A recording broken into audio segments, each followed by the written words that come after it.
Now we get to move on to part 2 of this lesson, where we're actually solving equations by using this completing the square method. Now, a quick side note I wanted to mention that I didn't mention before.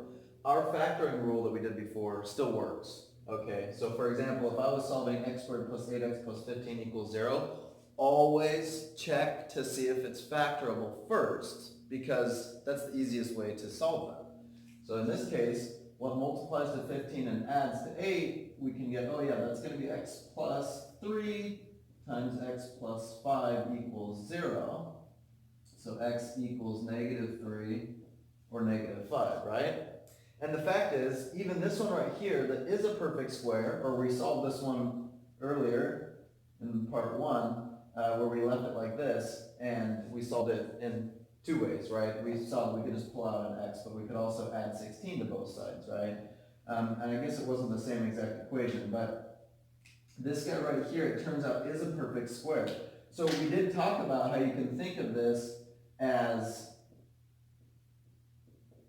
half of 8 is going to give me 4, and then when I square 4, I get 16, because that's a pattern we notice with these perfect square trinomials.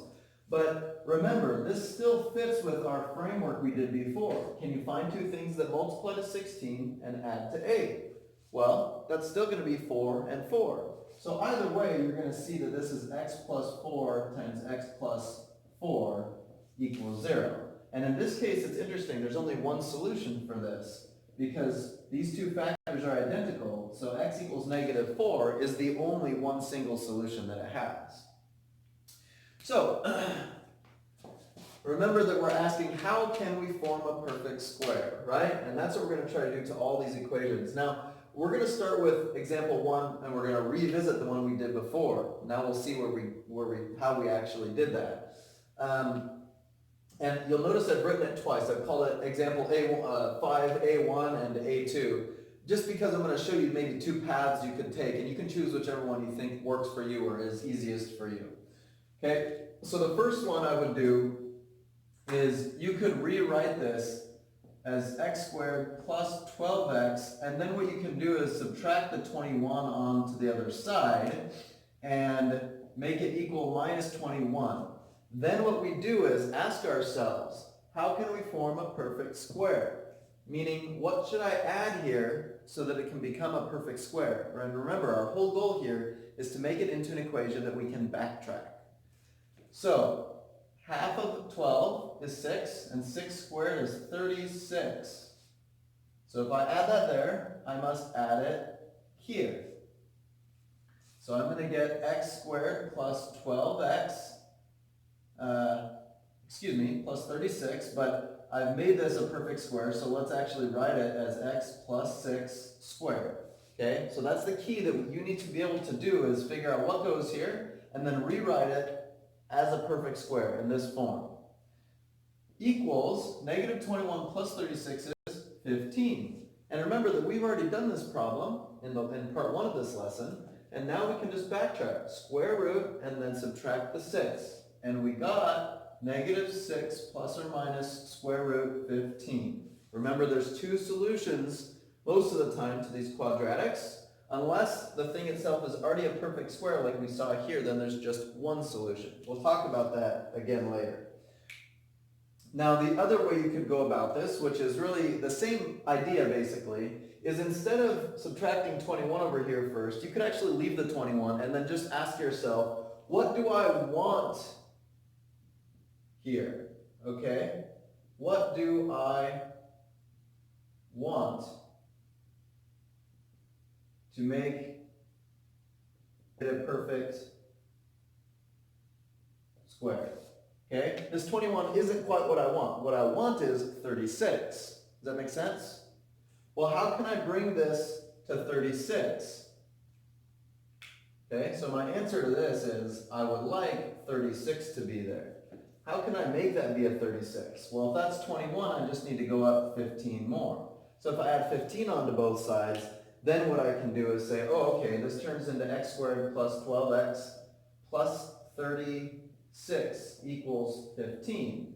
And I've turned x squared plus 12x plus 21 into plus 36. That is a perfect square. So I have x plus 6 squared equals 15 in that case. So these aren't really much different, but they're just, two ways you could do it, okay? And then I get negative 6 plus or minus square root 15 again. Okay? Why don't you go ahead and take a stab at doing part B on your own, and then we can work through the rest of them together, or you can try to take a stab at all of them on your own if you're up for the challenge. All right, so let's check our work. Now, ignoring this, remember we're asking what do I need in this place so it's a perfect square? Well, half of negative 8 is negative 4, squared is 16, positive 16, right? Well, okay, if I want this to become 16, then I can add, I think, 36. And add 36, because negative 20 plus 36 is going to make it 16. Or, if you want, you can just add the 20 onto the other side as your first step. So I can do x squared minus 8x equals 20 first, and then I can add what I need, which we said is 16, and then plus 16. Okay? And then what I get is x squared minus 8x plus 16 is x minus 4 squared, and then 20 plus 16 is 36. Now if I do the square root, remember if I do the backtracking, square root both sides, and those cancel out, but I need to do it over there. Then I get x minus 4 equals, and remember this is plus or minus the square root of 36, but that's actually nicely, it's going to be 6. And then if I add 4 on both sides, I get 2 answers, okay? So add 4, add 4. Now I have 2 answers because this is plus 6 or minus 6. So 6 plus 4 is 10, but then negative 6 plus 4 is minus 2. Okay? Now I want to point something out here that's really important. The fact that I just got 2 whole numbers here, and I didn't get something funky like this, that's gonna, if you made it into a decimal, it would be some weird decimal, right? This turned out really nicely. What this means is I could have solved this one by factoring. And a big part of this lesson here is deciding, can I factor? And you always ask that question first, okay? And we'll summarize this at the end, but you always want to see, can I factor? And then, if not, then I want to use something like completing the square, okay? So this one turned out to be factorable, and maybe that would have been the best way to solve it, but this still works, okay? Let's look at part C. And again, we can just do it the way that I did it, where we subtract, and I'm going to make it equal negative 84, okay? So now we can just deal with this. So again, what should I put over here with this so this becomes a perfect square? Well, remember, it's half of 19 and then squared. Let me check to see if I did this for myself. I thought I did, but I may not have done this for myself. So let me grab my calculator, because I don't feel like doing this in my head. Half of 19 squared is 90.25. So I'm going to add 90.25 onto here, and I'm going to have to add 90.25 onto here. Okay? And remember, half of 19 is 9.5. So this, I've turned it into a perfect square. It becomes x plus 9.5 squared, and then negative 84 plus 90.25 is going to be 6.25. Okay? So now I've turned it into something I can backtrack. Remember, that's our whole goal here. How can we form a perfect square? But then, as we said before, completing the square is the process of putting it as something that we can backtrack. So now we can backtrack this, and we could square root both sides. And I know this is a little bit complicated, but once you get some practice, then it should be doable. So I get x plus 9.5 equals, and the square root of 6.25 is actually kind of nice. It's 2.5. So don't forget the plus or minus though, because there's 2 potential solutions here always. And then our last step is to subtract 9.5, of course. So here's what we get. our final two solutions. 2.5 minus 9.5 should be negative 7. And our other solution, negative 2.5 minus 9.5, is negative 12. And that's interesting because this one actually had nice integer solutions as well. So it turns out this one also could have been done by factoring. But what's the drawback of factoring? Let's say I asked you to factor this one instead of using completing the square. Remember how most of the time we start by looking at all the factor pairs of 84 in this case? How many factor pairs exist of 84? There's possibly a lot of factor pairs. We'd have to go through a lot of those. And furthermore, to figure out the different factor pairs of 84 maybe is a little bit difficult. So factoring, even if it can be used, if the numbers get too big, sometimes that gets to be a little bit too difficult. And so this again becomes the better way to solve it. So let's do the last couple here. Now you'll notice these are a little trickier, especially E. We're used to having it already set equals 0 to start with, right? And I want to remind you of that. That's a really important thing for these kinds of equations. And it's different than like a linear equation, because those like are already ready to backtrack. But this one, if it's factorable, it's especially important we leave the 0 because using the zero product property requires that. But then using completing the square, we still start out with that usually, right? So let's look at part D. Part D is not equal to 0 yet. Let's first rewrite it, okay? So x squared, and let's subtract the 23x. And then we have that plus 120 equals 0, right? Now we can go about our business here and solve this equation. Now if I want here, I can then subtract this 120 over. That's kind of what I've been doing, right? So let's make this equals negative 120. And now let's figure out, okay, what is it I need to add here so that this becomes a perfect square? Well, again, half of 23, negative 23. And then we square it, and we get 132.25. And half of this is 11.5, negative 11.5, right? So 132, so we're going to add plus 132.25. And here we're going to add 132.25. And now again, we've turned this into a perfect square. It's x minus half of that was 11.5. So we turned it into something squared. We've made it become that. Now negative 120 plus 132.25 is 12.25. Okay? And again, we've turned this into something we can backtrack. And 12.25, I'm going to have to do the square root of that. And that's going to give me something nice again, 3.5. So if I solve this, I get x equals, remember I do the square root first and then I add 11.5. So it's going to be 11.5 plus or minus, the square root of that was 3.5. So now I have two solutions ready. 11.5 plus 3.5 is going to be 15. So x equals 15, and 11.5 minus 3.5 is going to be 11 minus 3, which is 8. So 15 and 8. And again, those two solutions ended up being nice whole numbers for me, integers.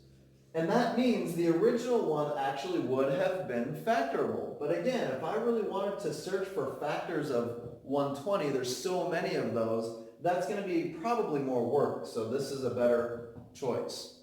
Okay? And finally, let's work on part E. Part E, it's almost like, what do I do with this thing, right? Well, the best thing to do with this, again, is to make it so it looks like one of these. So everything's on the left side and it's in normal form. Okay? Well, x plus 4 is on the bottom, and this is something you have seen quite a bit. We're going to multiply by x plus 4 everywhere because here, multiplying this in the top cancels out. So what I have is x plus 4 times x plus 2 equals 3. So my original equation, the blue one, is the same as saying x plus 4 times x plus 2 equals 3. Now there is one little thing that's weird here. Because I'm dividing by something, remember we can't divide by 0? We've talked about this domain thing before. When x is negative 4, there's a problem in my original equation. So hopefully at the end I don't actually get negative 4 as one of my solutions, because that would be a problem. But for now, this is what we would do to deal with this. So we took this blue one and rewrote it like this, okay? And they're pretty much identical. And now we can multiply all this out and then move the 3 over so that we can use this completing the square. So you know that this would be x squared plus 4x plus 2x is 6x plus 8 equals 3. And let's move this 8 over there like we have been doing. If we subtract that, this becomes minus 5 actually. So we're going to get x squared plus 6x equals minus 5 when I subtract this 8 on both sides. Okay? And remember, you can always pause this video and think a little bit on these and rework it through and stuff, because they're a little bit complicated. I understand that. Now we need to say, how do I complete the square? X squared plus 6x plus what will be a perfect square? Well, remember, half of that is 3. Squared is 9. Oh, that's nice. I'll add 9. And here, I'll add 9. So what I get then is, remember I've made this into x plus 3 squared, right? Because half of 6 is 3, and that's what goes in there. And then negative 5 plus 9 is 4. Ooh, and this one turns out it looks like it would have been factorable as well. Maybe I didn't need to use this completing the square, actually. Probably I could have subtracted the 3 over there. And if I just do my square root, then I get x equal, and then subtract 3, negative 3 plus or minus, square root 4 is 2. So negative 3 plus 2 is negative 1, negative 3 minus 2 is negative 5, and it turns out I get, again, nice integer solutions for this one. So the only one we've seen today that had weird solutions, and that means completing the square was absolutely necessary to solve it, was this guy right here. Because that square root 15 doesn't work out to be something very nice, right? But all these other ones, we could have used factoring, but at least a few of them, especially C and D, factoring would have been kind of difficult to figure out what the proper numbers were, okay? So this is the process. If you need to re-watch this and try to rework them again yourself, I really recommend that, okay? Because these problems, they take a little bit of patience with yourself, and they take some time to really develop. So it's really important that you give yourself that time, or you ask questions if you need to, okay? So you're going to have to let me know if that's something more practice, whatever, we can do that. Okay, let's move on to a few more examples. So in our next couple of examples, we're going to explore what possibilities there are for the number of solutions. We've seen that pretty much all the ones we've done so far have 2 solutions to them. We did realize once that if the thing is already a perfect square, there's only one solution. We'll talk about that. But let's explore a little bit about no solution, okay? Because it is possible for these not to be solvable, actually. And that will be number 6 here. What happens when we try to solve x squared minus 24x plus 200 equals 0? Well, again, let's try to think about how do I use completing the square. Well, what we've been doing is moving this number, the constant, over there first. So we'll minus 200, right? And I get x squared minus 24x equals negative 200. And again, let's think. What needs to go here to complete the square? Half of this is negative 12. Squared is 144. So I'm going to add 144 here, and I'm going to add 144. So I'm going to get x squared minus 24x plus 144. I've made it so that it's x minus 12 squared. And then negative 200 plus 144, oh, that stays negative. It's going to be negative 66, I believe. Okay? Although that's actually, no, 56. I thought it was a little bit too much. Okay, negative 56. So here's the thing. Watch what happens. Remember, now I've put it in a form I can backtrack. Well, I have to do a square root first, but we can already see a problem here. This is negative, and if I do a square root on a negative,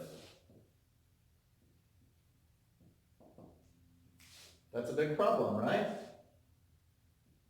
Okay, we can't square root a negative. So what's our conclusion here in this case? If this number over here is negative, by the time we're ready to backtrack, then no solution, right? So this is an instance where we have no solution. Now I want you to think about something. What does that say about the equation itself? Or how could we have looked at the equation in the beginning and maybe avoided doing this work and kind of known that it didn't have a solution? Well, remember that we want half of this squared, right? Well, half of this number squared was 144. And that was less than 200. So if that number we need there is going to be less, it's going to make a negative be over there, and it's going to have no solution, right?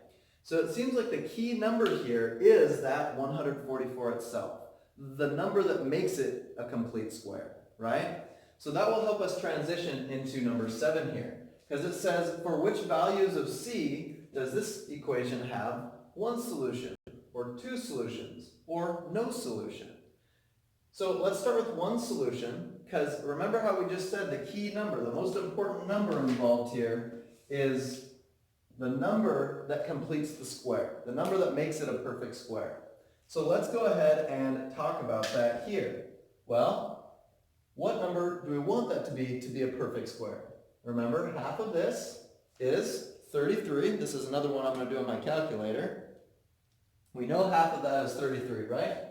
And 33 squared is 1089.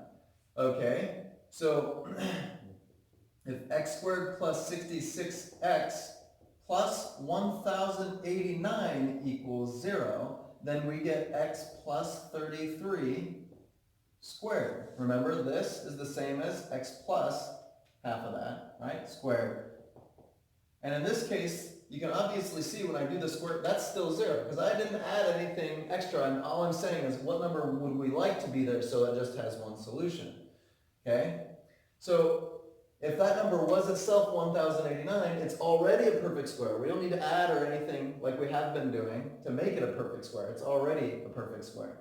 And so that's 0, and when I square root 0, it's just still 0. So in this case, you can probably just look at this guy right here, and you can see that x equals negative 33 is the only one number that would be the solution, right? So my actual answer for this is, if I want one solution, the answer to this question is this, okay?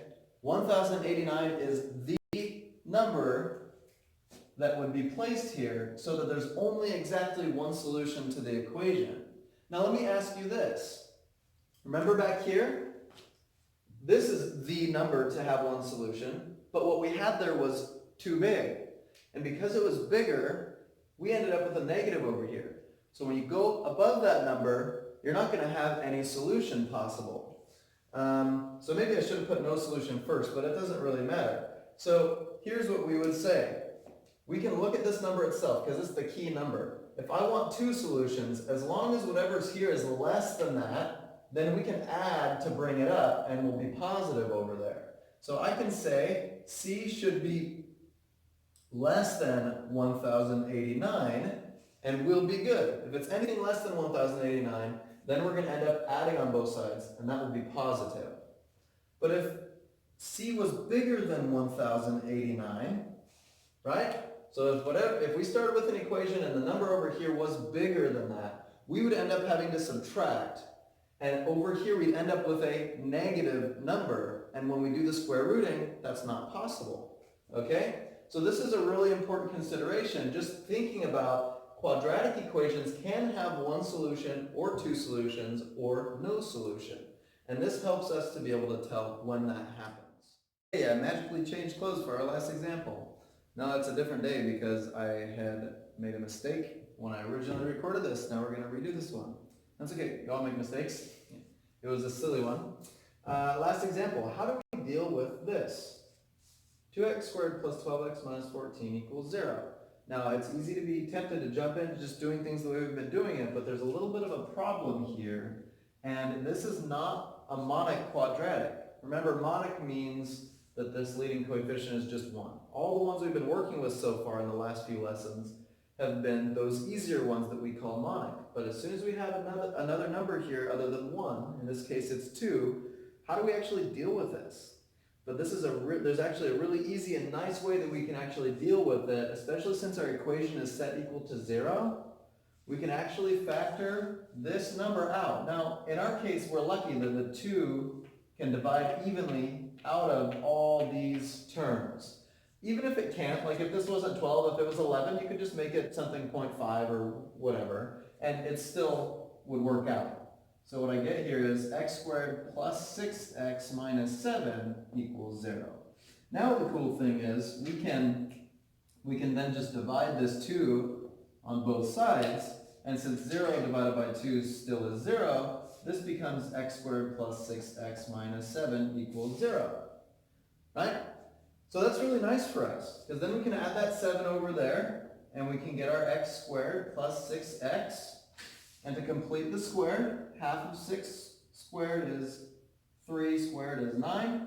And so I get x plus 3 squared equals, need to add 9 there too. 7 plus 9 is 16. I originally added that wrong before. Now we just keep going like we've been doing. Now we can backtrack. So what I get is x plus 3 equals plus or minus square root of 16 is 4. And now I got two solutions here. I need to subtract 3 from these two numbers. So x is going to be 4 minus 3, which is 1, and negative 4 minus 3 is negative 7. Okay? And there's my solutions to that. And remember, since I got integer solutions, that also means my original one actually was factorable. But since we haven't worked yet on how to factor harder ones like this, right, that aren't monic, right now, this method is the easiest. And actually, even with factoring, this method is actually pretty easy, pretty doable. Once you get the hang of completing the square, it's not too bad. So there's our lesson for today, and we'll see you next lesson. We'll end by summarizing this pretty long lesson. You'll really want to spend some time, and it's okay. It's going to take slow pacing to really digest this, okay? But to summarize, completing the square is a new process we learned. And we asked the question, how can we form a perfect square? Because that helped us to put a quadratic into the form we can backtrack. And the bonus about this method is it always works. So if the numbers are funky, or if you know it's not factorable, this is the method to use. If it's easy to tell how it factors, then you would use factoring and the zero product property. So let's take a look here. Here's a little map I made that might be really helpful for you to remember. If I want to solve a monoquadratic equation in the form x squared plus bx plus c equals 0, so like x squared plus 10x plus 13 equals 0 or something like that, right? Then first question to ask yourself is it factorable? Okay, if it's factorable, and the numbers are manageable, meaning they're smaller numbers, you can tell, you know, what adds to this and multiplies to this, it's easy to factor it, then just solve by factoring and using the zero product property. However, if it's factorable, or maybe you don't know if it's factorable just because the numbers aren't manageable, anyway, you can come back and then using completing the square is the better idea. Okay? Or if you know that it's not factorable, again, then you'd solve by completing the square. Alright, so that's our summary of pretty much all the methods for solving a quadratic equation that's in this form. Now we'll talk about a couple other examples in a later lesson, but for now we'll call it good for this.